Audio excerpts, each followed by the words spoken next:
Assalamualaikum warahmatullahi wabarakatuh. Halo semuanya, perkenalkan nama saya Dizma Saida. Saya dari kelas 1C Akuntansi. Di sini saya akan menjelaskan presentasi dari hasil kerja saya mengenai perkembangan teori dan pemikiran manajemen pada mata kuliah pengantar manajemen.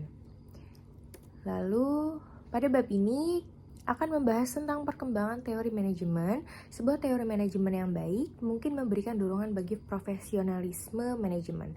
Hal ini disebabkan manajemen merupakan ilmu dan seni sekaligus. Teori baik digunakan untuk memprediksi hubungan-hubungan antara beberapa fenomena dan dengan demikian bisa diharapkan akan mengurangi praktik coba-coba, dapat mengefisiensikan kerja manajer. Lalu lanjut.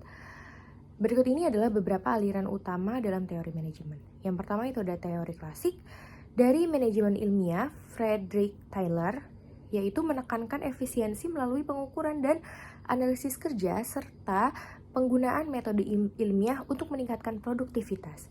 Lalu yang kedua ada teori administratif dari Henry Fayol, yaitu mengembangkan prinsip-prinsip manajemen umum seperti perencanaan, perorganisasian, kepemimpinan, dan pengendalian. Kemudian ada teori birokrasi dari Max Weber, yaitu menekankan pentingnya struktur organisasi yang formal dan aturan yang jelas untuk mencapai efisiensi. Lalu yang kedua itu ada teori perilaku, yaitu menyebabkan fokus pada aspek manusia dalam organisasi, termasuk motivasi, kepemimpinan, dan dinamika kelompok. Lalu ada pionir seperti Elton Mayo mengungkapkan pentingnya faktor sosial dalam produktivitas. Sepertinya halnya kita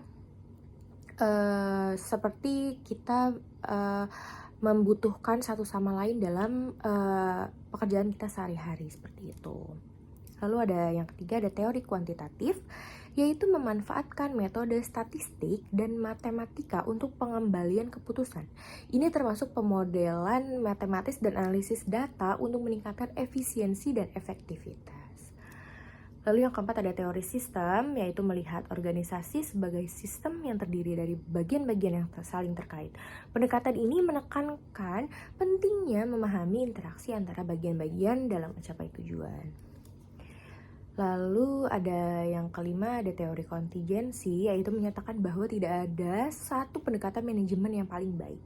Sebaliknya, strategi dan metode manajemen harus disesuaikan dengan situasi dan lingkungan yang spesifik. Seperti itu. Lalu yang keenam itu ada teori modern, yaitu termasuk pendekatan seperti manajemen strategis, inovasi, dan manajemen berbasis ilmu pengetahuan. Ini juga mencakup konsep seperti lean management dan agile management yang terfokus pada fleksibilitas dan pengurangan limbah.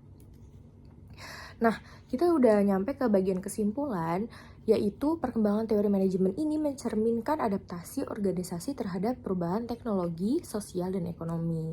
Dari pendekatan yang kaku dan mekanis, teori manajemen telah berevolusi menjadi lebih fleksibel, humanistik, dan berbasis pada inovasi. Saat ini manajemen menekankan pentingnya kolaborasi, kepemimpinan, serta fleksibilitas, dan adaptasi terhadap perubahan sebagai kunci keberhasilan organisasi di dunia yang semakin kompleks ini, yang sekarang kita rasakan seperti itu. Nah, ini adalah sumber referensi dari materi-materi tadi yang telah saya jelaskan. Kalian bisa melihatnya, ya. Sekian dari saya. Terima kasih. Kurang lebihnya mohon maaf. Wabillahi taufiq wal hidayah. Wassalamualaikum warahmatullahi wabarakatuh.